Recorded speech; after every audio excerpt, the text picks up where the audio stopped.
आखाती देशातील युद्धामुळे सध्या भारतात LPG गॅस सिलेंडरचा तुटवडा जाणवतो आहे आणि त्याचमुळे सध्या अपुऱ्या LPG गॅस पुरवठ्यामुळे अवघ्या 12 तासात रत्नागिरी जिल्ह्यातील हा एकमेव LPG ऑटो गॅस पंप जो आहे तो या ठिकाणी बंद पडलेला आहे।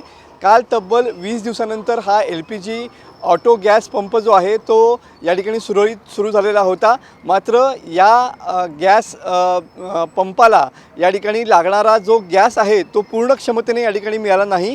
या गॅस पंपाची जी क्षमता आहे त्याच्या एवढासुद्धा गॅस LPG गॅस या ठिकाणी मिळाला नाही। त्यामुळे आज पुन्हा एकदा गॅस नाही अशा स्वरूपाचे बोर्ड या ठिकाणी लागलेले पाहायला मिळतात। तर 12 तासांच्या आत हा LPG ऑटो गॅस जो पंप आहे तो या ठिकाणी बंद पडलेला पाहायला मिळतोय। 11,000 लिटर क्षमता असलेल्या या LPG ऑटो गॅस पंपाला केवळ 3,500 लिटरचा पुरवठा जो आहे तो या ठिकाणी झालेला होता।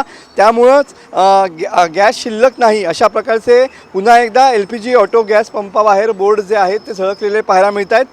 तर काल देखील अपुऱ्या गॅस पुरवठ्यामुळे या ठिकाणी केवळ 500 रुपये एवढाच गॅस एका वाहन चालकाला मिळत होता आणि त्यामुळेच आज पुन्हा एकदा 12 तासांच्या आत हा LPG ऑटो गॅस पंप जो आहे तो या ठिकाणी बंद पडलेला पाहायला मिळतोय। रत्नागिरी जिल्ह्यातील हा एकमेव पंप आहे आणि जवळपास 400 ते 500 वाहनधारक या LPG ऑटो गॅस पंपावरती अवलंबून आहेत। मात्र पुन्हा एकदा 12 तासांच्या आत हा LPG ऑटो गॅस पंप बंद पडल्यानं वाहन चालकांचे मोठे हाल होताना पाहायला मिळत आहेत। कॅमेरामन समित गजनेसह मी मनोज लेले, TV9 मराठी, रत्नागिरी।